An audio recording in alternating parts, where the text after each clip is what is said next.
Okay, so we're recording, so anything you guys say, we're gonna put on YouTube, so make sure they're smart questions. Make sure they're smart answers, I guess that's the better one. So I'm Greg Stamp with Stamp Seeds. I take care of our seed sales and marketing for our farm. And in the picture there, you've got Cody Dagnalt, our financial manager, takes care of invoicing and some of our finance type things and accounting. Nathan Stamp, my youngest brother, he's our farm manager. And Matthew Stamp on the right there, he's our middle brother, and he takes care of the seed treating and seed cleaning, construction projects, and a little bit of finance. So that's the management group right there. And our dad, Richard, he's still fairly involved as well. Not always day to day, but pretty key in the business. So if you don't know who we are, there's probably a few people that haven't seen this before. Family farm, we're second generation. My parents were first.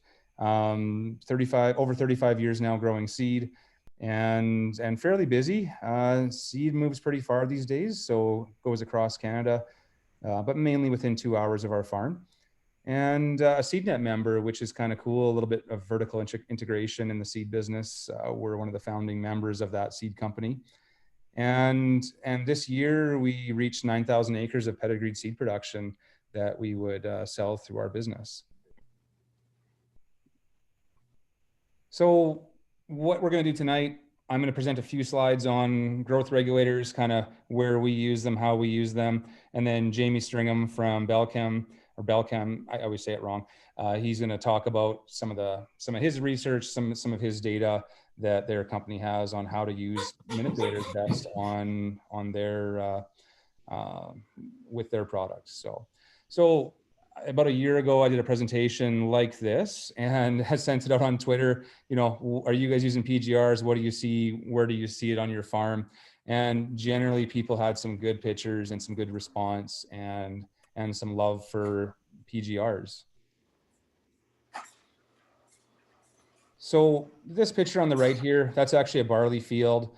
This is the first year we farmed that field, lodging in those areas and not in here, and it was pretty consistent through the field. So there was some residue issues which caused excess fertility in certain zones and not in others. So it's funny where things do show up. It would have been fine if the whole field was like this, but those areas there causes some problems. So yeah, we can even up maturity with it, with a PGR, because you don't have those lodging issues. We can irrigate longer in season because we don't have the lodging to flatten out when we irrigate, and we can easily harvest a little bit better. Sometimes we can speed it up because those lodged areas, they slow down in maturity, but PGRs can slow the crop down a hair as well. So we have to be cautious of that, or at least know that going into it. And we use it on pretty much all of our irrigated cereals. And winter wheat's kind of my favorite because our herbicide timing is normally closer to that PGR optimum timing, so we can tank mix with that. So it's pretty easy to tank mix on a winter wheat crop. And then varietal response. Some varieties seem to respond better than others or show more response than others. That doesn't mean the yield differential isn't there, but visually it may or may not be there. And sometimes it can mean that some will respond better, whether you see a lodging risk or not. So it can be varietal a little bit. So this year in our plots, this area here, it did not have a PGR and it did not have a fungicide at flower. This area over here, all the same varieties, same rates, everything, we seeded right through all of it. This area, it had manipulator and it had a fungicide at flowering. Now, we didn't notice a lot of difference in lodging, which I thought we would have had because we seeded at 40 plants per square foot. So that should give you some lodging, especially in some varieties, but we didn't see as much as I would have expected. I think and the reason was because we broadcast our fertility early, worked it in, and then planted our plots. And that was kind of in late April.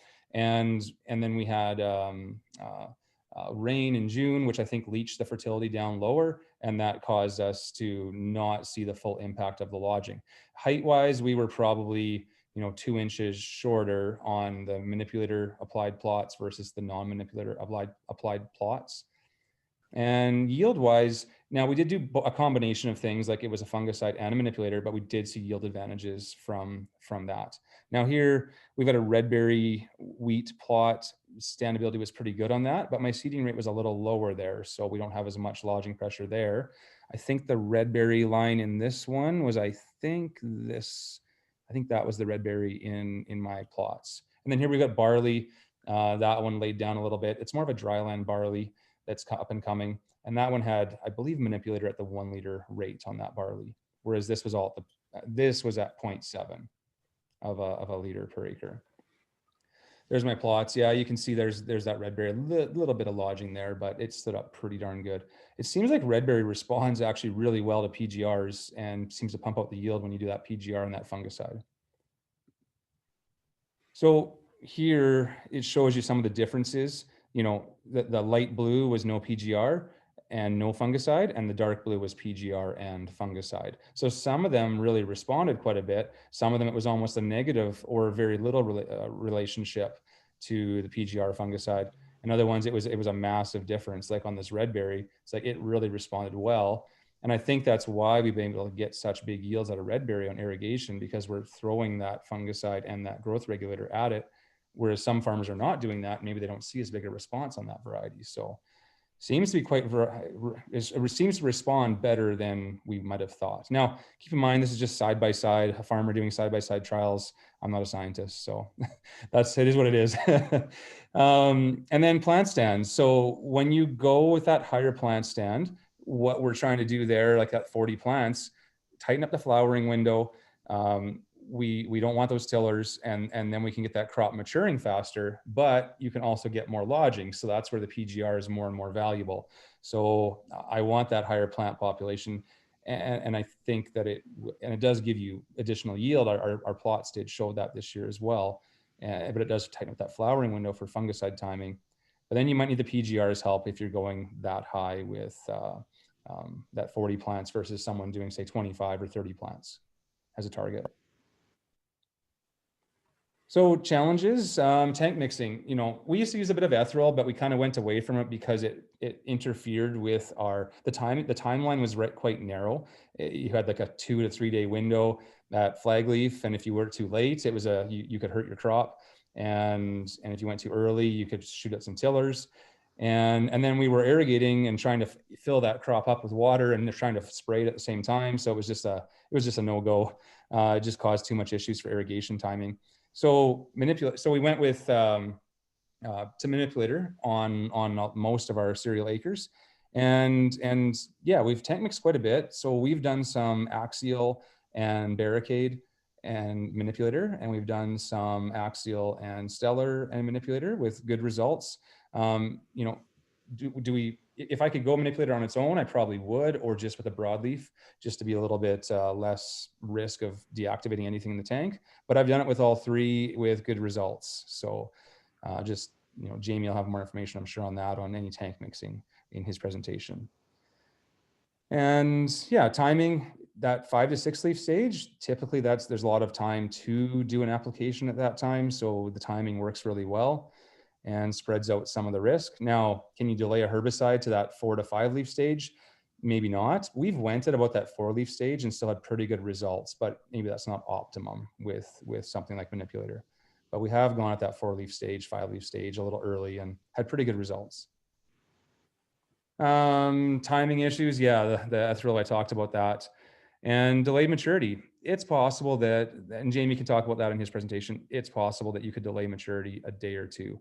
But if you have lodging in a crop, then how many days do you lose with that lodging? So I think that's you know, something to weigh your options. The odd time there is something funny. I don't believe this picture was manipulator. I think it was actually ethereal and maybe a wrong timing, but yeah, I don't think that was actually a manipulator when that person sent me that picture. But that's why I like the manipulator, because it's so flexible on application of timing for us. And yeah, root shortening. I don't know if we know much about it, but I had talked to a European rye, a rye breeding company, and they said, well, do PGRs shorten roots as well as shortening the crop? I don't know if we really know that. He didn't know, but it was just kind of some speculation that they were having in Europe about PGRs in general. So timing, what does it look like if you're not doing this currently? Here's from the field what it looks like. Growth stage 32. This I would spray on the left here. That's go time. On the right here, it's not quite big enough. But for herbicide timing, that's perfect, right? But for a PGR, that's not the optimum timing. Ethereal over here, when that head is coming up that boot and is just about to come out, then that's optimum timing when that flag leaf is out for something like ethereal. But I find it's being used less and less by my customers. Challenges, variable fields. So with something like a manipulator at that stage, the field variability is not as critical as say ethereal was. And protein, can it lower protein? Possibly. So you might have to do some delayed fertility or a little more fertility if you're going to do a PGR. And maybe some in-crop fertility. And then malt barley, talk to your buyers. And they, if you're concerned about the marketability of a product. Now, Jamie will talk about that on what it's registered on. But it's registered on barley, but talk to your buyers before you use a PGR on it to make sure they're good with it. And so opportunities, certain varieties, they're a great variety, but they maybe need a PGR on irrigation. There's Eli versus the red berry. No PGRs. The red berry was starting to lean down on us. This was probably 5 years ago when this picture was taken, 4 years ago. And, soft wheats, the manipulator works awesome on soft wheats and durums. And so that AAC Awesome and Paramount, they were both planted at 40 plants per square foot. 150 pounds of 4600 were put on in a mid-row band, and it was on, relatively sandy land, but still they were standing up really, really well with the manipulator, and still a relatively tall crop. But if there was a miss, you could definitely see where the crop was a little bit taller, but it overall stood really, really well. So, as far as like say hard red or durum varieties, things like that, or soft wheats, you could potentially grow a taller variety so you can get better physical weed suppression by having that taller variety. Weeds do respond to short varieties. Sometimes they can sneak in there easier. And tall varieties could have deeper root systems. So it might be a benefit to use a PGR with a taller variety, especially in an area where it's marginal dry land versus wetter land where you might need a PGR or you're on the edge, and gives you more variety options and later season irrigation, or handle those thunderstorms that are coming your way in a thunderstorm year. So that's all I have for that. I think we'll hold off on most of the questions till the end after Jamie's kind of given his presentation, and that way he can probably cover some of what you guys are going to be asking questions about. So I'm going to make you the host, Jamie. Okay. I think you're the host. It says Martin is the host now. So. Oh, I think when you spoke it, I think I messed up. I think I hit the wrong person when so Martin, I don't know if you're able to actually click on your picture and go to the top right corner. Oh, I'll see if I can unhost you. If you go to the top right corner of your little screen bubble, I think when Jamie spoke, it moved the bubble on me, and then I hit the wrong guy.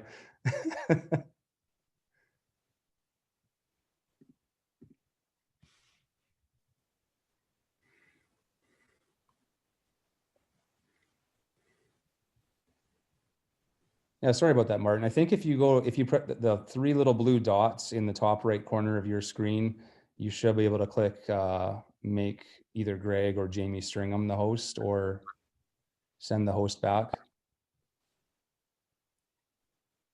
Oh, I think I can reclaim host actually. Yeah, you're the host. Oh, I reclaimed it. I found out how. Thank you.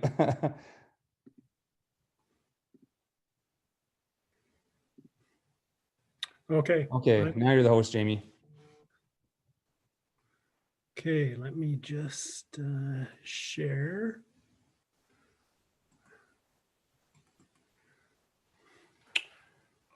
Let me know when you can see the presentation. Yeah, your presentation is up. Okay, so yeah, so great, great thoughts there, Greg. Like I completely agree with just about everything you said, or like everything you did say. You didn't say anything that Well, didn't agree and with. feel free to counteract, because I'm just a farmer using the product. So feel free to put out what you guys are, your view of it. So I'll learn something too. So like I'm posting my information here, like please write it down. Give me a follow on Twitter if you want. I often will post some interesting things, when I'm out in the field.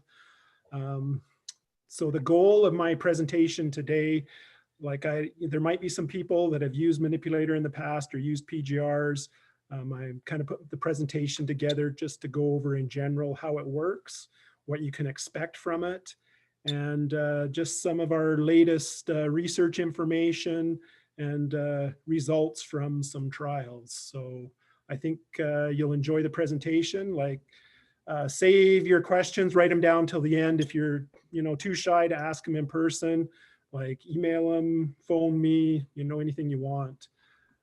Oh, and we can use the chat, so you can enter your questions as he's going in the chat function in this meeting, or you can text me directly if you don't want to be, if you have my number, or privately in the chat anonymously if you don't want to say who you are. So yeah, Greg, if you want to just keep track of all the questions in the chat, I'm not very good at looking. Yeah, and at the end, then I'll bring it back to you. Yeah.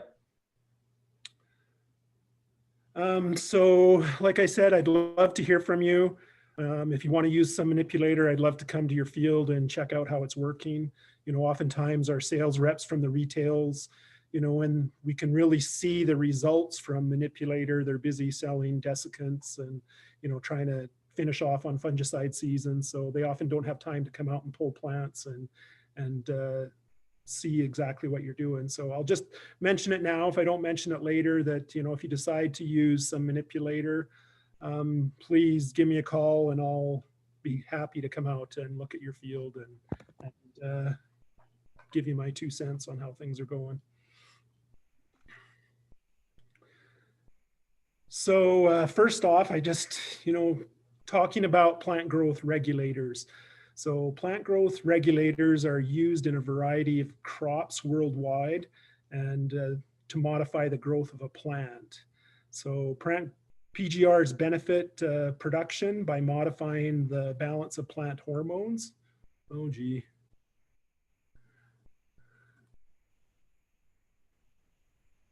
Sometimes I'm clicking on. So PGRs benefit production by modifying the balance of plant hormones. So a good example of that in some crops are in apples. They use plant growth regulators to reduce shoot growth. Fruit, they use ethylene, which is a plant growth regulator to ripening. In cereals, plant growth regulators reduce plant height. They increase the stem thickness, and that's what helps reduce the lodging and maintain the yield potential of the plant. So the use of plant growth regulators is just starting to gain ground in Canada. Eventually, I'd like to see it get to the point where it is in Europe and some of these countries that have been using PGRs for 20 years now. And PGRs are just actually, it's not a question of whether you should use a PGR, when you're growing a cereal. It's a matter of, what PGR are you going to use and when you're going to use it. That's, what it's like over in Europe and New Zealand and some of those areas right now. So, hopefully we'll get to that point in Canada, but I think it's going to take a while before, farmers need to feel comfortable and really understand what they're doing. So plant hormones are a substance that influence plant growth and development. So how does a plant know how to grow up? How does it know to grow roots or to grow a shoot? So these are all controlled by plant hormones. Plant nutrients are the food of a plant. Hormones tell the plant how to use that food.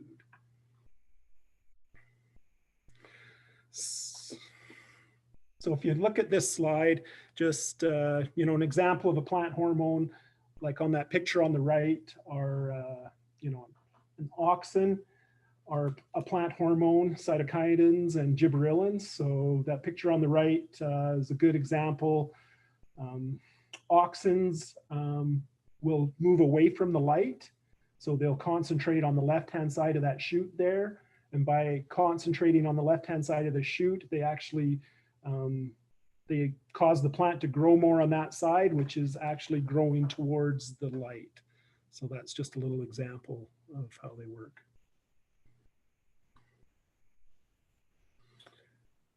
So how do PGRs work in cereal crops? Cereals plant growth regulators fall into two main groups. You know, think of them the same way we classify herbicides and fungicides. So ethylene releasing compounds and inhibitors of gibberellin biosynthesis or anti-gibberellins. So there's just, oh crap. Every time I click my mouse, it moves me. So just bear with me. So there's an example like ethylene, ethyrols and ethylene releasing compound. Manipulator, modus are examples of gibberellin biosynthesis or anti-gibberellins. So, you know, I don't want to go into too technical of information here. Like I just want you to get a basic understanding. So, you know, we understand what they are. So then we can understand how to use them better and how they work. So if you look at this slide, this is the pathway to produce like a gibberellic acid in a plant, which is, you know, what Manipulator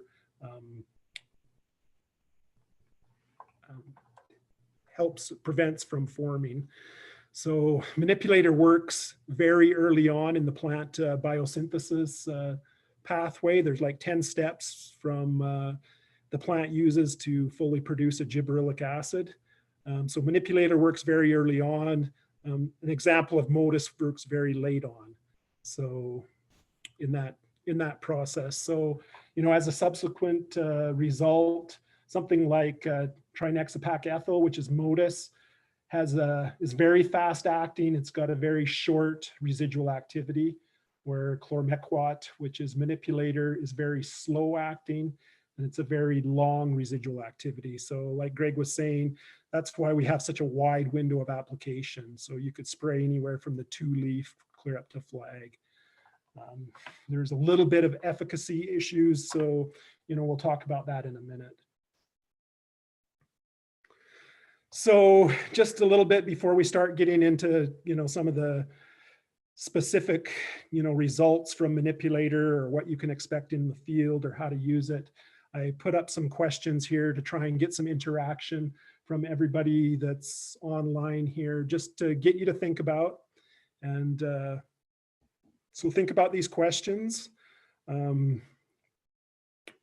Manipulator should, true or false, manipulator should be only considered for use on cereals grown under irrigation or under above average moisture conditions where lodging is a concern.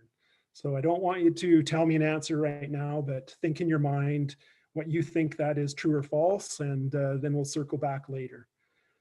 Manipulator is a straw management tool that can help me combine faster and decrease harvesting costs. I think that's true or false. Number 3, I can target higher yields and maximize fertility with less worry of lodging when using Manipulator. So what do you think, true or false? Manipulator will increase my yield, giving me a positive return on investment. So just kind of think to yourself what you would have answered those questions. We'll come back to them in a few minutes here and discuss them. So we have here the application timing chart that we use for Manipulator. You can see, like I said, that you can spray it anytime from, you know, GS12, 2-leaf, clear up to flag, which is like growth stage 40. The ideal timing window would be GS30 to flag leaf. And when I say ideal, that's like you can see this very bottom line, it's the efficacy line. So the efficacy line really runs the greatest from right about GS 12 clear through to flag. So when Greg was talking about, they've used some manipulator at herbicide timing and had some very good results with it. I can tell you that probably 80% of the manipulator that goes on in the prairies probably goes on at herbicide timing. So we've seen very good results. It sticks around in the plant for a long time. So, if you can't get it on at that GS 30 to 32, it actually goes on best with herbicide timing. And if I was thinking of myself, like the ideal time to probably put on manipulator, I would probably consider like doing a really good burn down in the spring, like using some Express Pro, something like that, like do a good burn down on your weeds. And then you'll get a good start. Your crop will get a good start, get ahead of those weeds. And you can probably wait until you're that 4 to 6 week stage, and then would be an ideal time to add manipulator to your tank mix. Greg talked a little bit about tank mixing. Like you'll see on our label, there's no official tank mix that we have. We have tested a lot of things. And like Greg mentioned, using axial and barricade, we've tested a lot of things and pretty much found no negative results of tank mixing. The biggest watch out is when you're mixing things with manipulator, never use any fertilizer with it. Any stuff like ATP or anything that will micronutrients, it kind of makes the tank hot. So really, if you just want to go with a broadleaf and a wild oat in there, like pretty much anything you can name, like you should have no problems at all. But I can't publicly say this one. So really, if you give me a call and talk to me privately, I'll tell you what we've tested and had no problems with, or things that we don't have. But if you stay tuned to my Twitter, like I'll just throw this out there right now, like in the next short little while, there will be some news around that. So I can't say any more than that right now, but we do have some pretty exciting news coming up here shortly. So if you have any questions on the timing, you'll see that split rate in there. Like a lot of guys, there's a lot of manipulator that goes down on dry land that, they're really not concerned about lodging, but manipulator also will give you a good yield boost and a positive return on investment. Usually even on dry land circumstances where lodging is not a concern, guys will see a 4 to 5 bushel yield boost. So there's a lot of split timing that goes on. Guys will, put on half of it with herbicide, kind of wait to see, are we going to get some more rain? If they get some more rain, or they want to go in with a fungicide later, yeah, they can add the rest in with the fungicide, and they've seen some fantastic results. So just something to think about there. So that's, one of the benefits of manipulator versus like ethanol or even Modus coming online is that, we have a really flexible application window. Whereas those other ones, you pretty much have to wait to see those awns poking out of the boot before you start to spray. And if there's any variability in your field, you're kind of hooped sometimes, especially if you have a pivot and the corners are always at a different stage than the rest. So if you're thinking about using manipulator to get the maximum benefit out of it, you need to be thinking about making sure your fertility is not a limiting factor in any way. All our research trials that we've conducted we use 125% of recommended fertility. And we've recommended that our third-party researchers do the same thing to make sure we're seeing the maximum benefit out of the PGR. So I put this slide in here because this trial was conducted in 2014. Researchers, IHARF out of Indian Head, Saskatchewan. So you can see from the graph where 100% fertility with no plant growth regulator.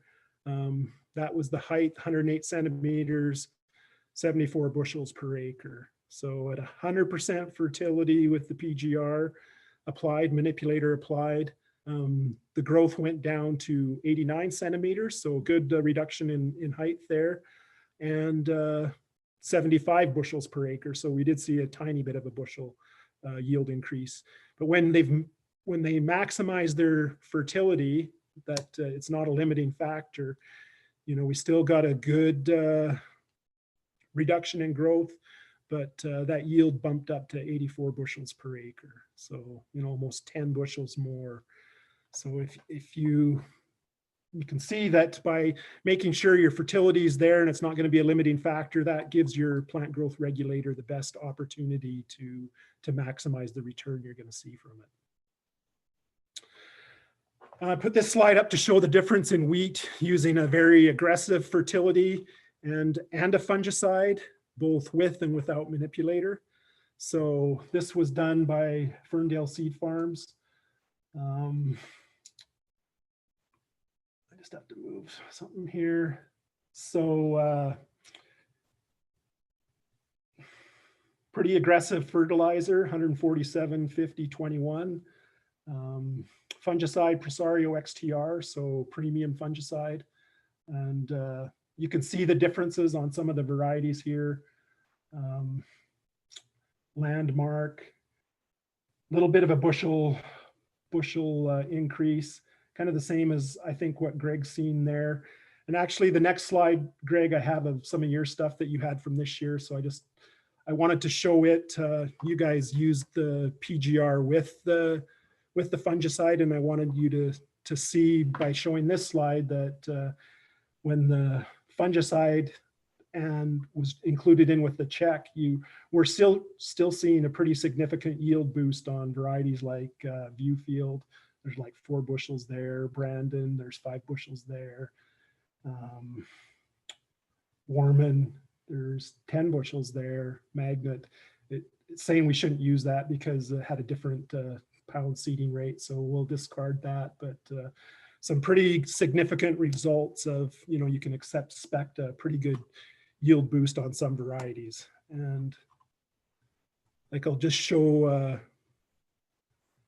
Greg's slide next from their stuff, and you can see that, you know, it really is variety specific. Some varieties do a lot better than others, and that's pretty much with whether you're talking about wheat, barley, or oats. As a general rule, manipulator works really well on both wheat and oats on, you know, most varieties. So there is a few that, you know, we're not seeing very much change, but you know, stuff like Red Berry and Succeed, Durham always works really well with manipulator. You know, we're seeing some pretty significant yield boosts. So, you know, that's what we would continue to expect if we want to use manipulator on some of these varieties.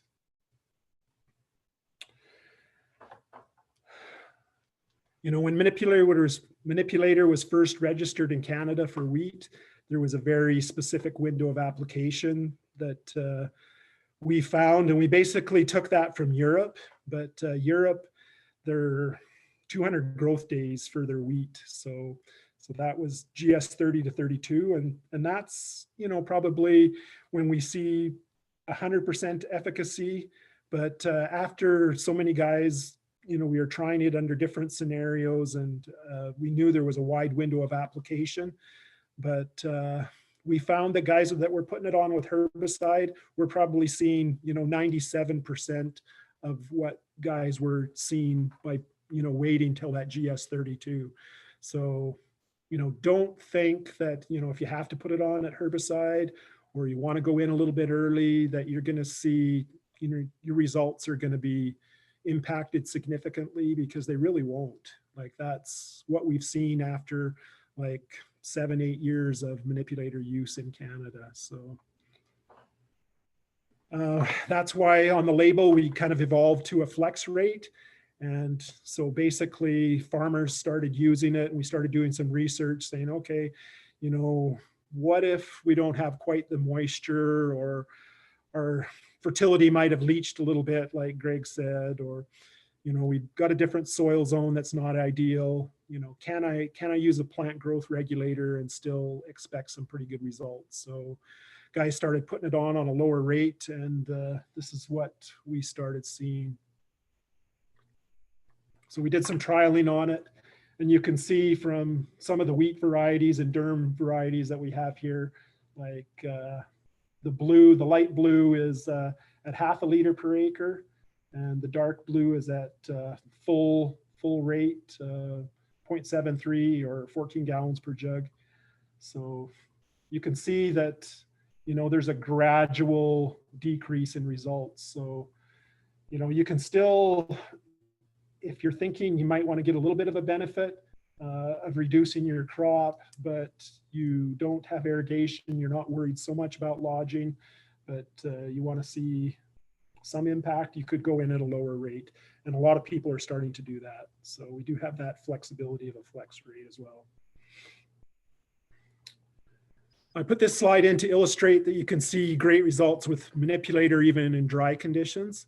So this site in Swan River, Manitoba, that we had contracted to do some third-party research for us in 2019, they ended up getting like half or less than half of their annual rainfall. So very dry conditions.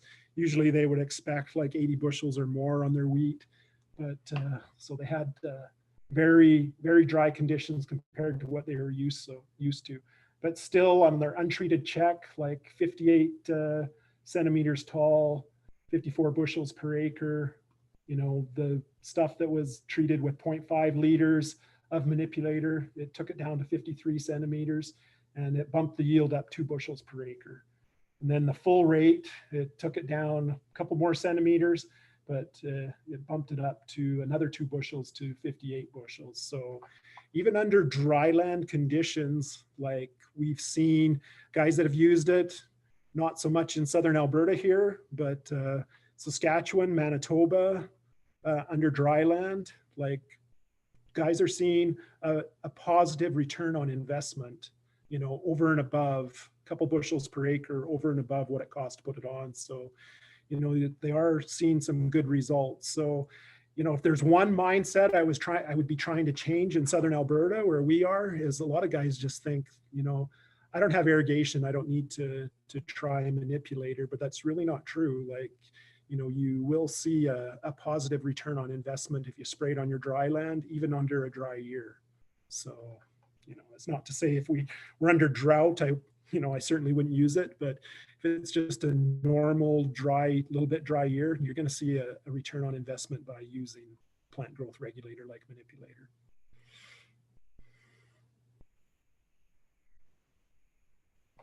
Variable rate. So don't know if anybody, you guys know Craig Shand from Crossfield area. He runs Chinook Agronomics. Like he did some variable rate work with Manipulator and saw some fantastic results that I wanted to show you here as well. So in 2019, he did this. You can see pretty significant difference in the picture of some of the variable rate work he did. So what he did in 2019, he set up a variable rate map for this field using biomass and plant health data from satellite imagery. So he set up the variable rate with his sprayer by adjusting the water volume between 10 and 14 gallons per acre. So 14 gallons had the full 700 mil rate, 10 gallons had the 500 mil rate, and the red areas is where there was no Manipulator applied. Sprayer took it down to 0 gallons. So you can see he had some fantastic results. Untreated check, where they put nothing on, just over 90 bushels per acre. The Manipulator with the full rate, which would be in the blue strip there, that 101.5 bushels. And then all the variable rate strips that he did there, still right around that 100 bushels. So, you know, if it's something you're able to do and you want to save a lot of money on paying for a full PGR, it's something you could consider doing by setting up some variable rate work with Manipulator, because I've seen some good results with it. So at the same time, Craig also did some work on combine productivity. So some feedback we were getting from people that were using Manipulator is that farmers using Manipulator on half a field is when they were harvesting, they could tell without even looking at their yield maps or their sprayer maps where the manipulator starts, where the manipulator started and ends. You know, they were able to, their combines were, you know, you could really tell a difference in the combine. All of a sudden the engine was working not quite as hard, and they noticed their yield monitors, there were actually more bushels per acre coming into the tank. So like this work that Craig did, you can see like on the far left, the plot where the plant growth regulator was put, where the check is, and anywhere from, you know, mile an hour per faster harvesting to, you know, 1.5 miles. So we've done some efficiency work on this, on costs, and it'll be on another slide in a few slides from now. So you can see that there's, you know, there's a lot of things to consider to using a plant growth regulator more than just shortening the crop. So Manipulator on barley. So barley and oats were put on our label in the last year, starting last year.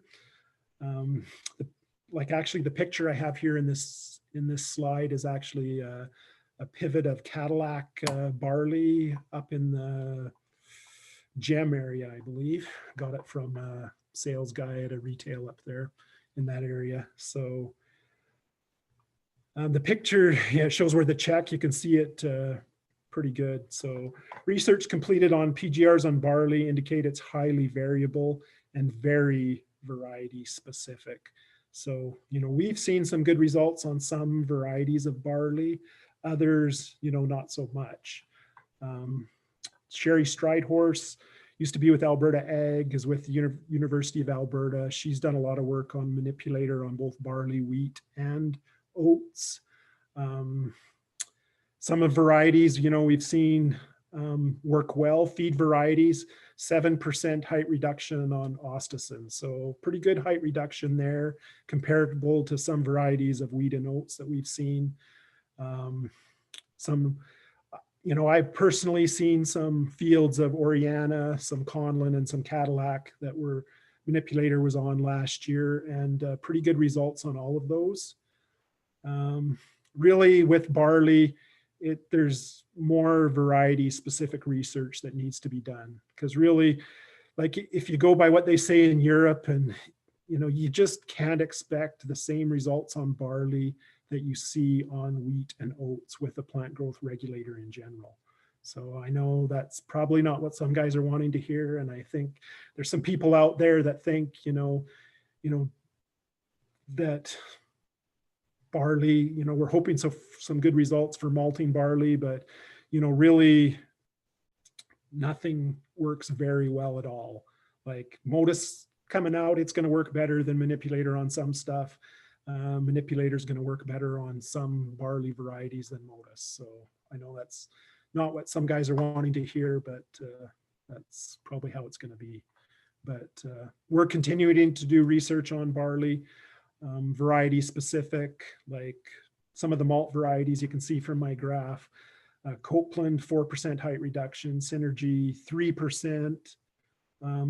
Pretty much with Manipulator, some other PGRs, it can affect kernel plumpness and kernel weight.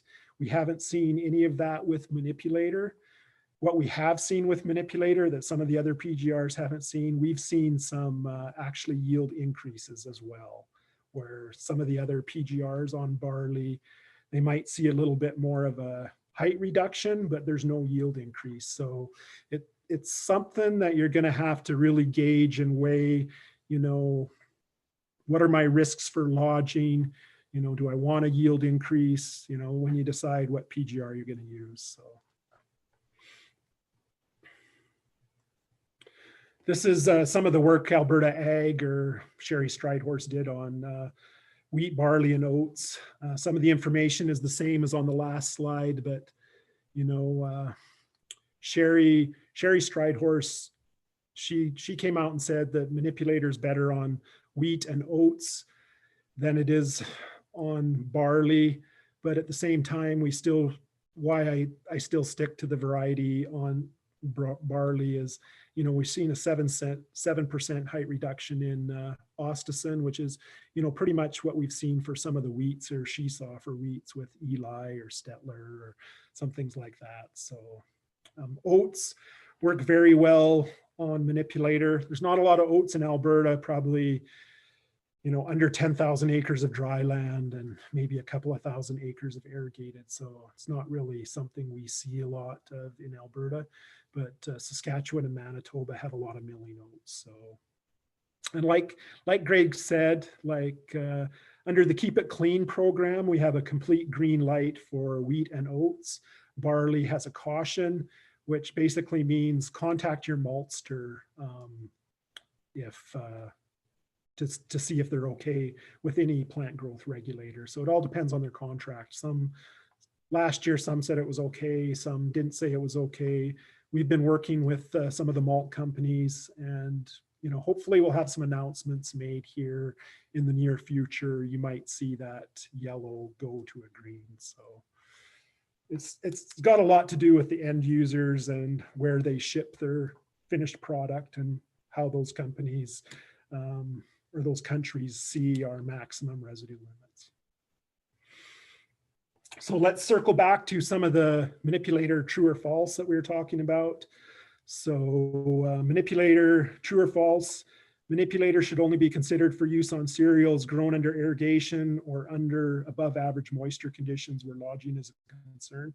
So, you know, from what I've just shown you in the research we've done, that's false. You know, Manipulator should be considered on all cereal acres, irrigation or dry land. You know, besides helping protect against lodging, Manipulator will give you a yield boost, often, you know, two to one greater return on investment. Manipulator is also a powerful straw management tool, saving you time and money harvesting. So you may or may not agree with these, but I really, you know, presented the answers here. It comes from a lot of hard research, most of which is third-party research. So I'm not just regurgitating company policy. So Manipulator is a straw management tool that can help me combine faster and decrease harvesting costs. So that's true. So this is our graphic. It comes off our brochure from last year. So we actually did some calculations with operating costs per hour under 80% field efficiency. And you can see that, you know, with 35-foot header, if you can go 1.5 miles an hour faster, you're probably saving, you know, $8, close to $8 an acre on just operating costs on your harvesting. So it's something to think about. You know, a good endorsement from Aaron Hargraves and Brandon. So something to consider, you guys. So I can target higher yields and maximize fertility with less worry of lodging when using Manipulator. And that's true. And, you know, I just showed you the graphic from Ferndale Seed Farms. I could have put Greg's results from Stamp Seeds in here, but, you know, a lot of it's, you know, still beware of the variety. But if you do your research of what you're going to grow for a wheat variety and what's been done with the plant growth Manipulator, you can certainly choose one that's been proven to show a positive return on investment. So you shouldn't be scared about using it. So Manipulator will increase my yield, giving me a positive return on investment. That's true. So just put Greg's graphic up there again. You know, you can see that this is, and even what Greg did here, like these results have been repeated, you know, time and time again. So just kind of to wrap things up here with a couple of slides. We have a PGR app that's available on the App Store that talks about Manipulator. So there's lots of additional information on Manipulator. We posted a lot of our research results there by variety and location. We'll probably be adding last year's. We're just starting to get some of the final results in from the studies we did last year. So it's available for iOS and Android. So if you search for it on the App Store, search for it under PGR crop staging guide. So different varieties react differently to plant growth regulators. 3 years of test data demonstrates a reduction in height and lodging in CPS varieties. So hard red, spring and Durham. So there's all different varieties on there to look at. So the next slide, I just wanted to kind of give you guys an idea of some other products that Belchim sells. If you're a potato grower, you might have already used Fostrol, Thiamid, or Ranman. So those are our products. So, and I mentioned this, that if you've used Manipulator in the past and you're a potato grower as well, and you're thinking about, some of these other products, you can talk to me, or vice versa. You can, depending on volume and acres, have a conversation with me about, maybe we can get you a discount on some things. We also sell Cueva. It's a copper fungicide. Its mixability is perfect. So if you're had a lot of uptake on it on dry beans in Southern Alberta. So like it doesn't settle out in the tank and doesn't cause you any other of the hardships that some of the copper fungicide products do. So it's something to consider if you're a dry bean grower. So a sale, it's an insecticide. I put it on here that we had some growers that are doing alfalfa seed production.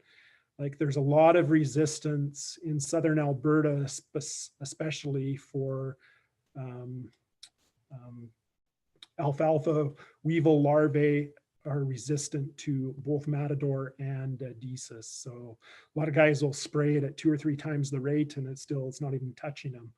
But we've had some guys use a sale. It's registered in alfalfa for alfalfa plant bug. But that being said, it also does a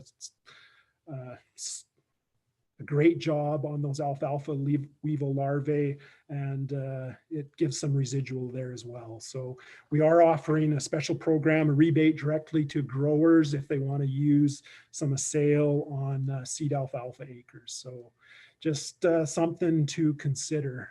So, Belchim's a pretty small company. Like even oftentimes, guys don't even associate Belchim with Manipulator. But we do have some things up and coming. So one thing I did want to share with you, we've got a new herbicide that'll be launched later in 2021. And its name's going to be Tough. What is it? And it's a group 6 herbicide, a solution for multiple crops with multiple timings that address unmatched weeds like kochia, wild mustard, lamb's quarters, and more. So it's going to be a real game changer in the pulse market.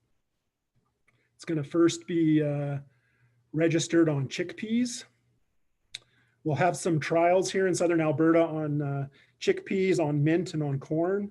So if you're interested this summer and you want to look at some of those RAs, get in touch with me and we can go look at them. So here's just a little teaser on some chickpea data.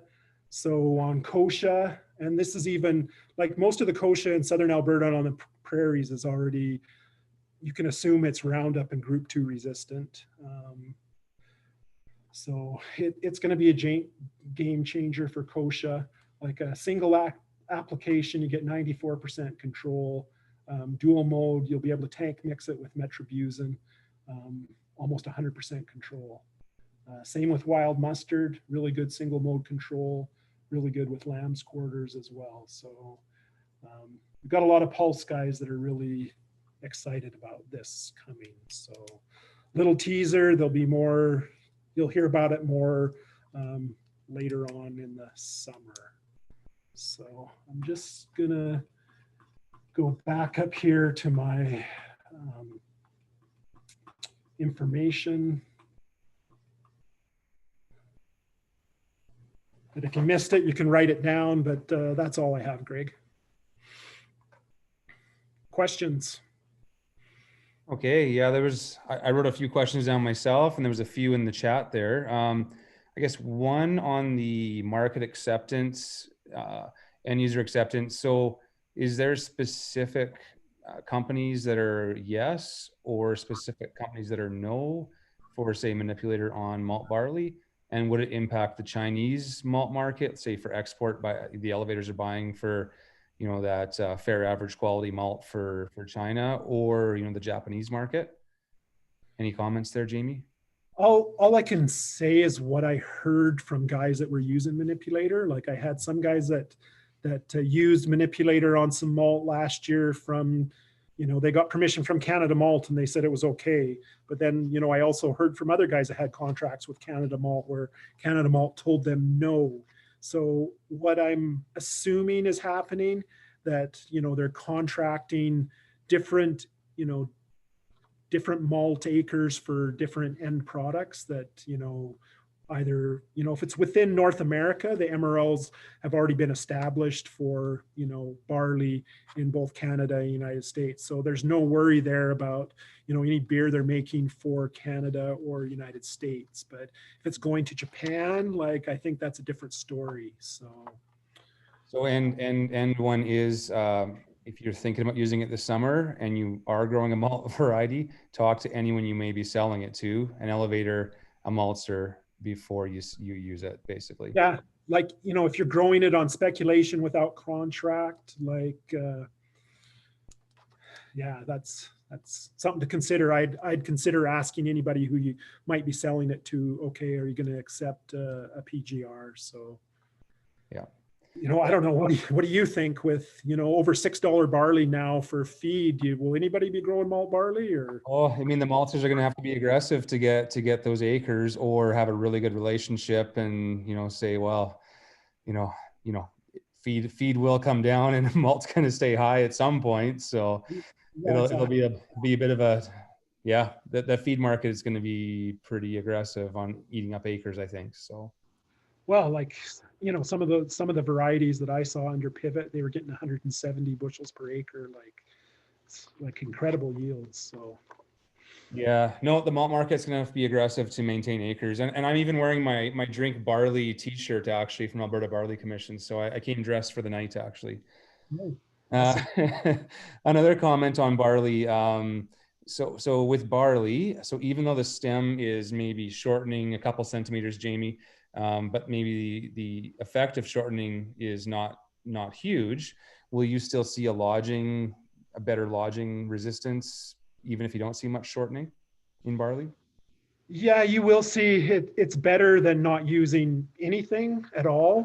Like, but you know, I'll be honest, whether the best option is Modus or Manipulator, like, you know, there's lots of things to consider between the two. Like, And it could be Manipulator, barley's too, eh? That way? yeah, varietal, like Manipulator tends to give you a yield boost. And, you know, the only product complaint I had all last year was on a barley field under irrigation. And the guy saw a 5 bushel increase on where he put Manipulator versus where it wasn't. Mm. You know, his disappointment was, you know, some of it did lodge.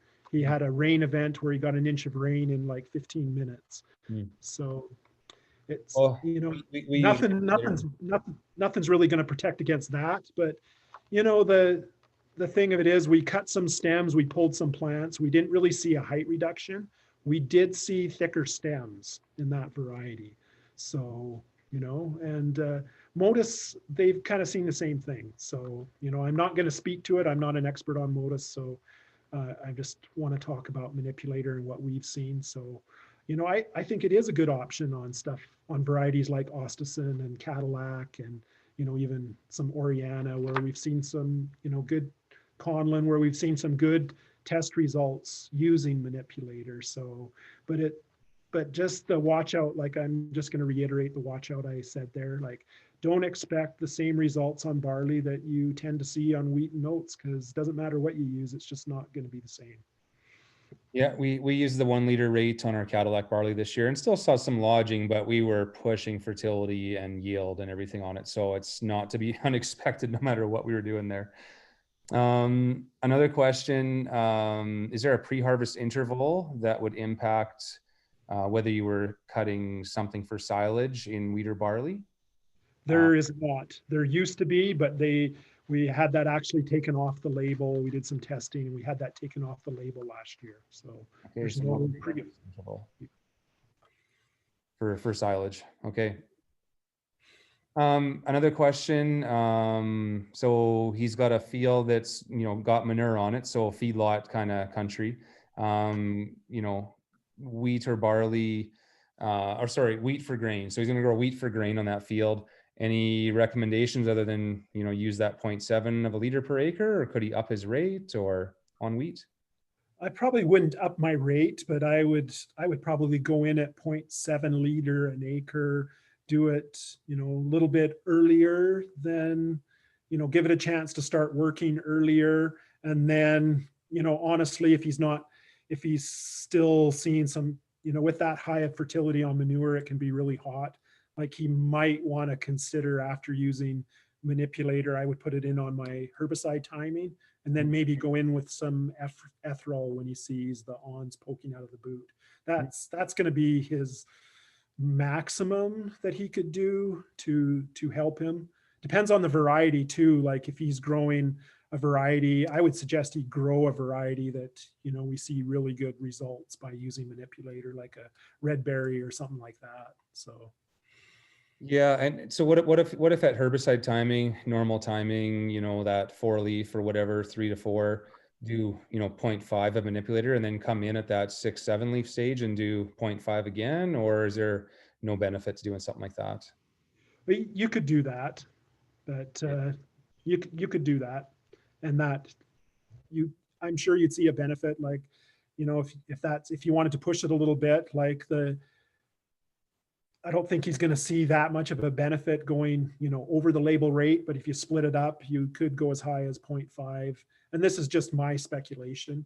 Hmm. That, and then I would put it again in with maybe a fungicide if it's under irrigation, and put the other 0.5 in with a fungicide early, right at flag leaf, and then if you didn't think of your other options after that, if with some ethyl or something like that, if things aren't working. But you'll get the maximum effect from manipulator. So I still need to check back with I have a couple of retails that really did have like guys at the retail said, I've got this guy that has got a real hot manure land, and kind of he called it a dog's breakfast of staging in the field, and so he used manipulator on it. And I actually need to check back with that retailer because he didn't give me the grower's name, but I really want to see how something like that worked out. So keep in touch with me, and I might have some more information for you in a couple of months here.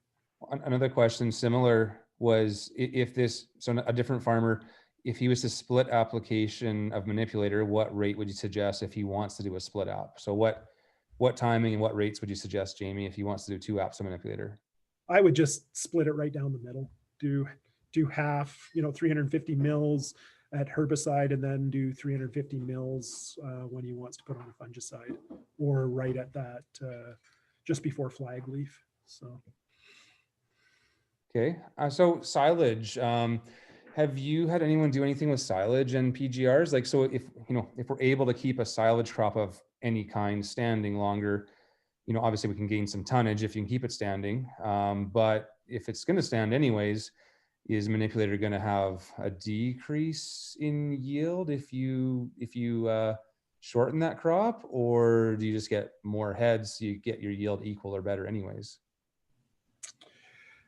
There was I can't remember her name, out of the University of Manitoba. She did her PhD study work on, where is the yield coming from manipulator? Is it from, and to make a long story short, it's actually putting more kernels in each head.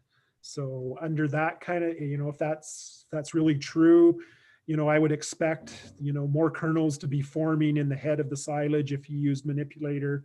and it's going to help it stand a little bit. But, you know, that being said, we've done no specific research on silage like that, and it'd be something interesting to try. So, you know, if I was a farmer and I wanted to try it, I probably do half a pivot or something and see what kind of results I'm getting. So, and if someone's interested in doing that, like, you know, really give me a call and we might be able to help out a little bit by, you know, giving them a couple of jugs to try or something like that, because we've really done not a lot of work on that. So. Sure. I would assume that if your crop was going to lodge, you're probably going to see a benefit. If it's not going to lodge, then I'm not sure. So yeah, I'd be curious to see how it would respond. And then one other question: why don't PGRs work well in peas, or is it just a registration thing, Jamie? You know, I know Sherry Stridehorse from Alberta Ag did a bunch of research on peas, and she said she didn't see any results. I think partly it's a registration thing, because I know of some people that have tried it off label and said they have seen some positive results from it. But you know, I'm not even going to go down that road. I really wouldn't even recommend it. So, you know, if you do decide to try it, it's just buyer beware. Yeah, don't ruin our export markets. Right, exactly. Yeah. Suddenly they find some MRLs in peas. Like, I wouldn't want to be the guy that did that. So. Yeah, exactly. What else do we have here? Someone commented, does Curva work on lentils? Coeva? Yeah. Yeah, if they've used a copper fungicide, it's really for guys that have used other copper fungicides. That's, you know, so there's some organic growers, or, you know, they're wanting to ship into that organic market or something for their lentils. But Coeva really is it mixes really well. And that's the biggest complaint of guys that have used other copper fungicide products, is that it just doesn't mix well. It doesn't spray well. It's, you know, hard to clean out of the tank. And they've tried Coeva, and it's actually done pretty well. So. Okay, I got a couple other questions and comments. So the burn down comment you had, that's what we do on our farm. So if we do a glyphosate and, you know, some residual herbicide ahead of a cereal crop, that allows us to delay our in-crop herbicide longer because our weeds aren't coming for longer. That's when we can tank mix with our herbicide with the PGR. So that comment you had, Jamie, that's something I missed in my presentation. How about fungicides? Some people do, you know, some tilt or something possibly with their herbicides. Would that heat it up too much if they did a manipulator with their herbicide, like an axial barricade or something like that, and then a fungicide in there? Is that going to be dangerous? Or if they just went with a fungicide and manipulator on its own? I probably wouldn't recommend putting, you know, a tilt in there, or a fungicide. And it's just really, they're just, the more products you get in, manipulator already has a lot of like adjuvants and things like that, like it to really get inside the plant. And that's part of the formulation, that it, you know, why it sticks around residual in the plant so long too, besides just of its inherent chlormequat qualities. But I would just say they're asking for trouble. They might want to try it, but, you know, really, because there's no registered tank mix, they could try it, but it's still buyer beware. But I wouldn't recommend it. Okay, but a manipulator with a fungicide later on, like that, there's just fine. That's okay. Okay, just with the herbicides, it could get a little bit hot. Yeah, when you start getting more than 3 things in the tank total, like the manipulator, the wild oat, and the broadleaf, we haven't had any problems with that so far. And, you know, I could ask our R&D guys, and, you know, maybe if that person wants to contact me, and maybe I'll ask our R&D guys if they've done anything like that. So. Okay. So I know there is some people that, you know, think there is a benefit to using a fungicide with their herbicide, but. Okay. Manipulator mixed with Modus, any benefit to doing that? Well, I guess it comes down to what, you know, Syngenta agrees with or what they don't agree with, or Belchim right now, I don't think you'll see any registered mix for that. That being said, like in Europe, they're actually saying that's the very best thing on barley. So like, I'm not gonna, I can't recommend that people do that, but like even some of the work that Sherry Stridehorse did, if you Google her or look up some of the work that Alberta Agriculture did, that really in the future here for Canada, like, Manipulator and Modus, and I've had a lot of questions personally this year, like already since Modus got registered. Like farmers are smart; they're going to figure things out. Like if you want to use some Modus and they're coming to the market cheaper, but just try it with some Manipulator. Like, I'm not saying tank mix it, but if you think you want to try Modus on wheat, all the research points that it doesn't do as good as Manipulator, but farmers are smart. You need to try it. Like I'm 100% confident that they're two separate markets, and Manipulator will always come out on top, whether it's wheat or oats. Barley, it's going to be kind of a mixed bag. And third-party research and what they do in Europe is they actually mix the two on barley. So. Okay. Now on barley again, if you are allowed to use it on malt barley because your buyer says you can, do you think we could lower the protein? If protein's an issue on irrigation because we're fertilizing for big yields, could it help lower the protein on a malt barley possibly? If we can I when guys are growing malt barley, they're generally not pushing their fertility because they're worried about their protein going up, right? Yeah. So, and when we put Manipulator on wheat or oats, some of the test results do come back that it lowers the protein a tiny bit. And they've done a little bit of research, but they're not quite 100% sure. But there is some speculation is that when you're taking away some of the, you've got a given amount of fertility or nitrogen in the plant, and when you're shortening the stem and you're actually putting more grain kernels in each head, there's a limited amount of nitrogen available from the plant. The plant's uptaken most of its nitrogen, right before flag leaf. So, more nitrogen, more heads, limited amount of nitrogen, so there's probably a little less protein in every kernel. But will that do the same for malt barley? I don't know if I'd count on it or not. It's certainly not going to raise it for malt barley, but I don't know if I'd count on it dropping it, 1 or 2 points. But you don't have to worry about it raising it at all. So. Yeah, one comment was if we can control the straw better, I'd put more N on my malt barley because I'm already low enough protein. So yeah, that's Central Alberta comment. In this, on my malt barley on irrigation, it seems like for seed production, the protein doesn't matter so much, but for the customers, the protein does matter more. So yeah, straw is typically not as big of a issue as the protein in some of the malt markets here, it seems like. Well, it both could be. But does anyone have any questions they want to ask verbally? You can unmute yourself if you want to ask one without typing it in there. Otherwise, I'm kind of out of questions myself. So anyone else want to unmute and ask Jamie a question or myself?